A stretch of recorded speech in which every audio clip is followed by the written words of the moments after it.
Omukulembeze w'ekibiina ky'NUP Robert Kyagulanyi ssentamu Bobi Wine avumiridde abakulembeze ne bannabyabufuzi abasiga obukyayi mu bannayuganda batuukirize ebigendererwa byabwe.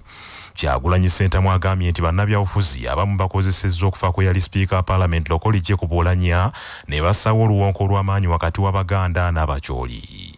Bobi Wine asinziddemu ekereziya ya Holy Rosary esangibwa mu kibuga Gulu gyasisinkanidde ebikumi n'ebikumi by'abantu n'okubakubagiza abantu beeyo olw'okuviibwako omwana waabwe kati omugenzi gye ku Oulanyah. Bobi Wine ng'awerekeddwako Dr. Ambassador Olalo Otuno yaliko omukulembeze w'ekibiina kya UPC wamu ne Reverend Father Charles Oneni wamu n'abaka ba Paalamenti okuli ne yali omubaka wa Paalamenti owa munisipali y'eggulu Leandro Komakechi n'abakulembeze b'NUP nga bakulembeddwamu akulira ekibiina kino mu bitundu by'obukiikakkono bw'eggwanga Lina Zedriga n'abalala bangi.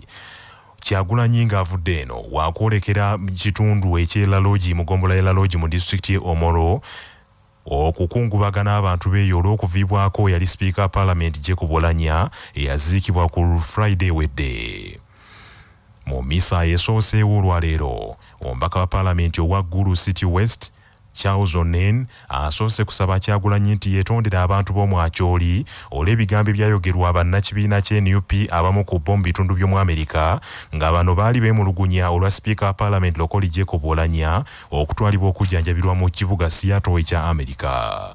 Wabula mu kwanukula Bobi Wine Kyagulanyi ssentamu ategeezezza nti bannayuganda bonna abali kuno ne bannayuganda bali mu nsi ez'ebweru balina emitima egirumirirwa ensi yaabwe nga tebafudde ku njawukana zaabwe mu mawanga ne mu bibiina by'obufuzi era tewali bukakafu nti abaali beekalakaasa baali bannakibiina ky'NUP oba baali Baganda n'ategeeza nti abantu bonna okwekalakaasa olw'embeera eyo baali bawakanya effugabbi eriri mu ggwanga lino era nga bonna beetaaga obuweereza mu by'obulamu obw'ekyenkanyi. Are the hospitals that don't have medicines and the government are not treated the way they should be treated. So it is not true that everybody that wants a better Uganda is a Muganda. It is not true that everybody that demonstrates is a Muganda. Those are Ugandans regardless of their tribe and ethnicity. Reverend Father Justin Eric Wumango ono ye musaseredoti atwala ekigo kya Holy Rosary era nga yakulembeddemu misa eno alabudde bannabyabufuzi mu ggwanga lino beewalire eddala obunnanfuusi n'obufuga bannansi obumbula.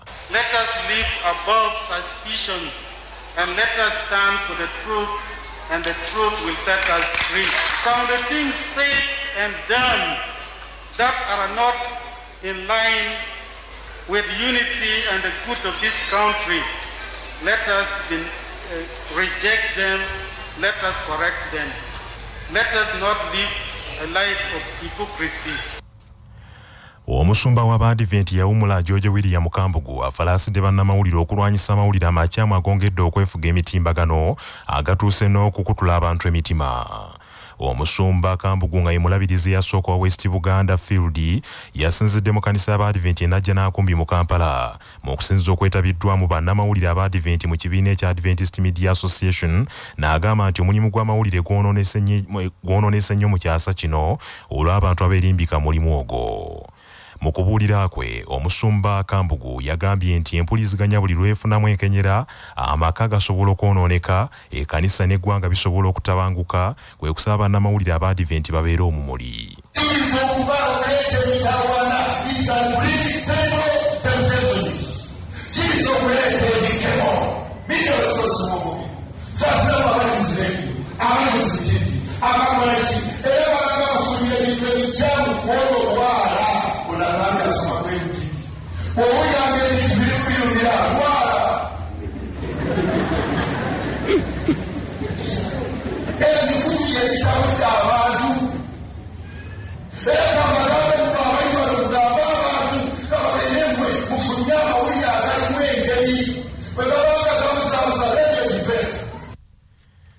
Ebyonga bikyali bityo, ensimbi essuuka mu bukadde 30 ze zaasondeddwa Abadiventi mu disitulikiti y'e Mukono mu nteekateeka yakazibwako omutayimbwa okuzimba eddwaliro eriri ku musingi gw'ekkanisa ekireka. Ku mukolo guno gwabumbujjidde ku kkanisa y'Abadiventi ya Mukono Central, omulabirizi awumulo wa Central Uganda Conference omusumba James Kajja yazzeemu okufalaasira abakkiriza basitukiremu beezimbira eddwaliro kubanga mpawo agenda kulibazimbira. Nga kafunye mutiri na atuzimbira koleji kumulizi era kumulizi wekyo eddwaliro firimu n'obuyizi singa tunakiteeka mu nteekateeka yaffe okumala omwaka mulamba omuntu n'obeeranga otolamu mubulamu akabokisi kali naye fennyumba yaffe kakoziddanako etagenda era tutuuka ku kiseera ekyokukayimu. Omusumba Nuwa Sekita akulembera obulabirizi obuto bw'e Mukono agambye nti ekiruubirirwa kyabwe eky'omwaka guno baakukituukako. Njagala kubasaba twongere okukolera awamu kubanga buno buvunaanyizibwa bwaffe era mulimu gwaffe, buweereza bwaffe, teriyo mulala ayinza kukola mulimu guno muffe. N'olwekyo buli muntu ayongere okutoola n'okwagala nga tumanyi nti okukola kwaffe si kwa bwereere. Nina essuubi nti omwaka gunaggweerako tujja kubanga tuwezezza miliyoni zaffe ya 40 nga goolo. Eddwaliro lya Kireka Adventist Hospital lyatandika okuzimbibwa mu mwaka 2013 era mu mwaka ogujja 2023 lisuubira okutandika okujjanjabirwamu abantu ng'ensimbi ezirizimbye zivudde mu kuzisonda.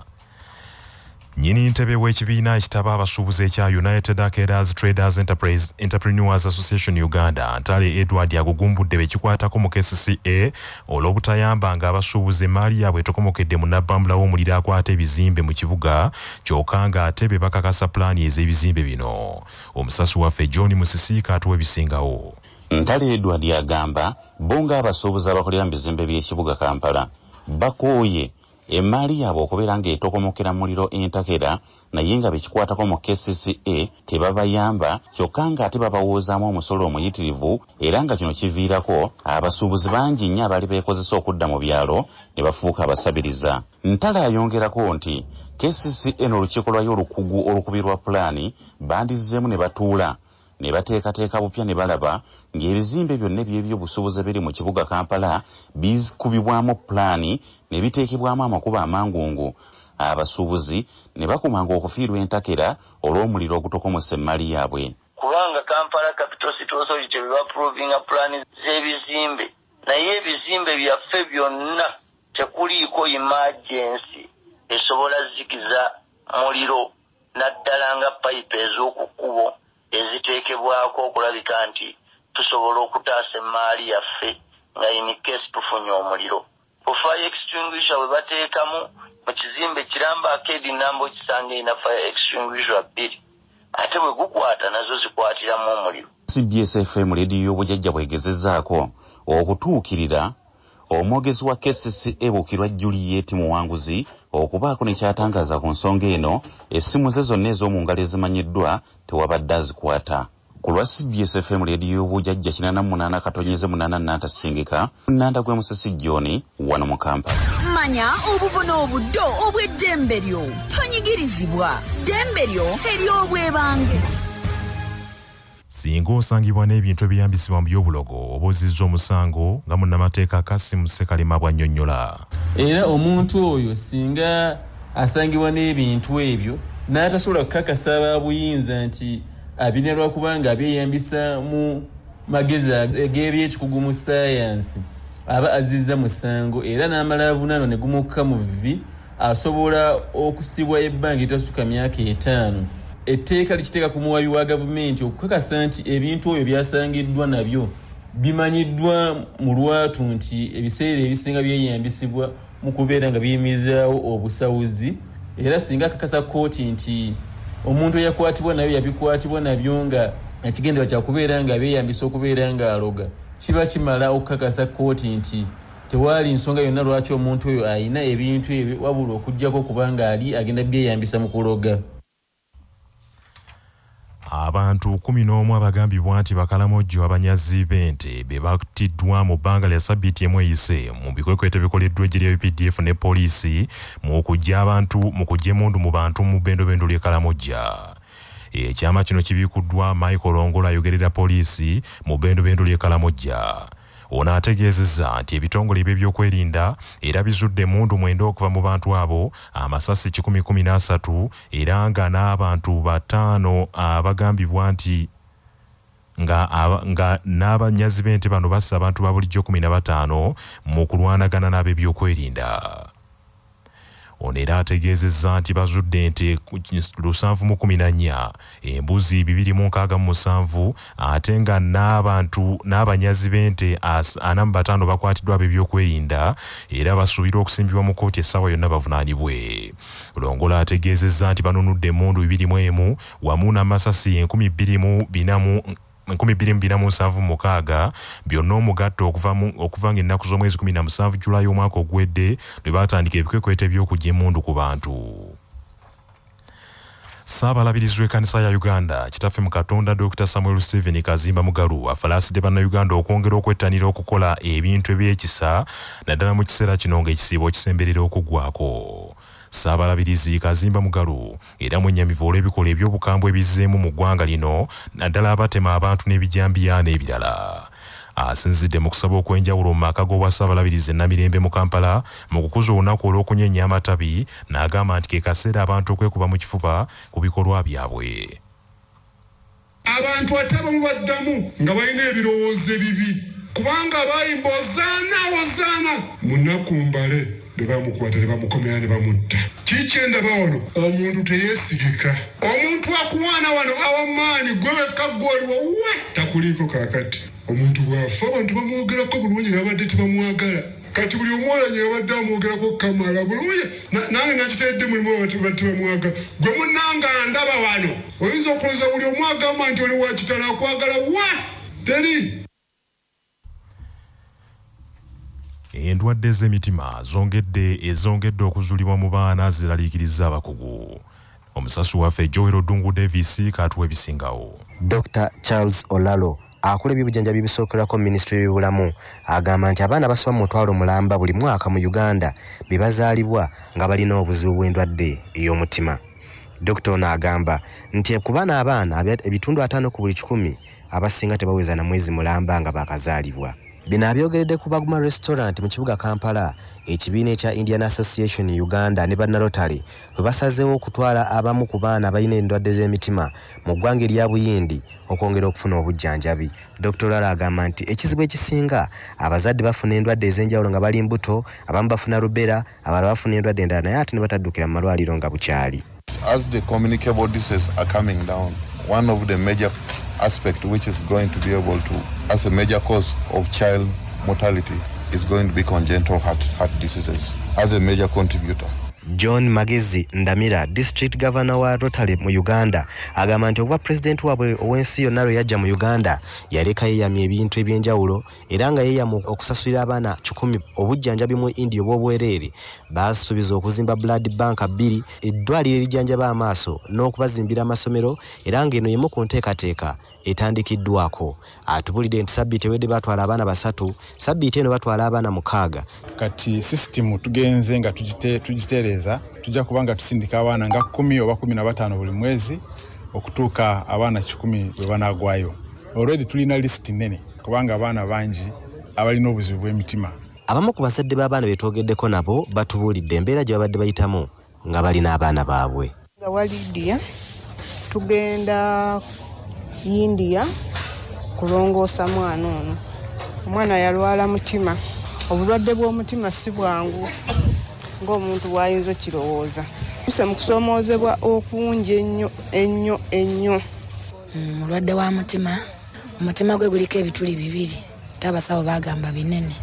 Nze okumanya nti mulwadde yaweza omwezi 1 n'ekitundu, nali mututto mugema ng'omutwe gwe abeera agukola bw'ati aguwunzika. Kati bwe nagambako omusawo n'angamba ojja omutwaleko emulago olabe, nange simanyi lwaki mugonvu. namutwala emulago ng'awezezza emyezi 2 n'ekitundu ne bamukebera ne bakakasa nti mulwadde wa mutima. Kyensuubira gye tugenda nsuubira buwanguzi, nsuubira nti ajja kuwona kubanga ndabyeko bwe baali balongoseza ne bawona. Ku lwa CBS FM, Dungu Davis mu kibuga Kampala. Amawulire g'ebyemizannyo mu mawulire gaffe agaca basafama gaagano. Ekibiina ekiddukanya omupiira mu Uganda ekya FUFA kikakasizza nti ttiimu y'eggwanga ey'omupiira ogw'ebigere ey'abakazi eya Crested Cranes egenda kweyambisa empaka za Sekafa Senior Women Challenge Cup okweteekerateekera empaka za Africa Women's Cup of Nations ez'omwaka guno. Empaka za Sekafa Senior Women Challenge Cup zakubeerawo okuva ng'ennaku z'omwezi 22 omwezi ogwokutaano okutuuka nga 5 omwezi ogw'omukaaga wano mu Uganda, ate ng'empaka za Africa Women Cup of Nations zigenda kubaawo mu mwezi ogw'omusanvu omwaka guno mu nsi ya Morocco. FUFA gye buvuddeko yalangirira akakiiko akagenda okuteekateeka empaka za Sekafa Senior Women Championships nga gakulirwa omumyuka ow'okusatu wa pulezidenti wa FUFA ow'ekitiibwa Florence Nakiwala Kiyingi ng'amyukibwa Ariga Razul. Bammemba kuliko Agnes Mugema, Rogers Mulindwa, Naule Aisha n'omukungu anaalangirirwa gye bujja mu maaso okuva mu kakiiko aka National Council of Sports. Empaka za Sekafa Women's Senior Championships tezaaliwo omwaka ogwedde olw'abategesa ba Djibouti okwanduka mu nteekateeka zino olw'obutaba na kisaawe kya mutindo. Lwezaasembayo okuba mu mwaka 2019 Tanzania, Kenya yaziwangula. Guno gugenda kubeera mulundi gwakubiri nga Uganda eteekateeka empaka zino okuva mu mwaka 2016 empaka zino lezaategekebwa ku FUFA Technical Center enjeru. Amawulire okuva ebweru w'eggwanga nga gakutuusibwako Heritage Family Center ku Heritage Plaza Nansana abateekateeka abagenda okuyingira obufumbo. Essimu noti 7 noti 2 699 337. Saabalangira w'ekereziya omulambika Papa Francis asabye amawanga agalwanagana Russia ne Ukraine gawe enseene ekirabo ekya mazuukira g'omulokozi gateeka omukono ku ndagaano kiwa mirembe.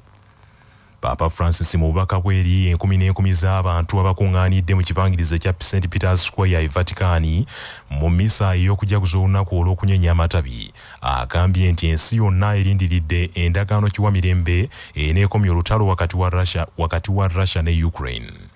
Papa Francis agambye nti endagaano eno teyeetaaga na kulwisa, esaanye etandikirewo. Agambye nti ensi yonna okubukalamu emirembe, amawanga agalwanagana Russia ne Ukraine galina okumalawo obunkenke gateeke mangu wansi ebyokulwanyisa era awatali kakulizo konna gateese mu mirembe olutalo luno lukome. Bannaffe, amawulire ag'essaawa eno kangamalirize mbufunze. Omukulembeze w'ekibiina ky'NUP Robert Kyagulanyi ssentamu Bobi Wine avumiridde abakulembeze ne bannabyabufuzi abasiga obukyayi mu bannayuganda batuukirize ebigendererwa byabwe. Omusumba w'Abadiventi yawummula George William Kambugu afalaasidde bannamawulire okulwanyisa amawulire amakyamu agongedde okwefuga emitimbagano agatuuse n'okutula abantu emitima. Saabalangira w'ekereziya omulambika mu nsi yonna Papa Francis asabye amawanga agalwanagana Ukraine ne Russia okuwa enseene ekirabo eky'amazuukira g'omulokozi nga gateeka omukono ku ndagaano kiwa mirembe emalawo olutalo oluliwo kaakano omufiiridde 10,000 z'abantu era n'asaba nti endagaano eno esaanye etandikibweko mu bwangu tugende okuyingira amazuukira g'omulokozi ng'ensi etebenkedde. Bannaffe, amawulire ag'essaawa eno bwe gatyo gagenze. Sigala naffe ku CBS FM ey'obujjajja, nze Joshua Musaasizi Nsubuga agundegunda omuteregga.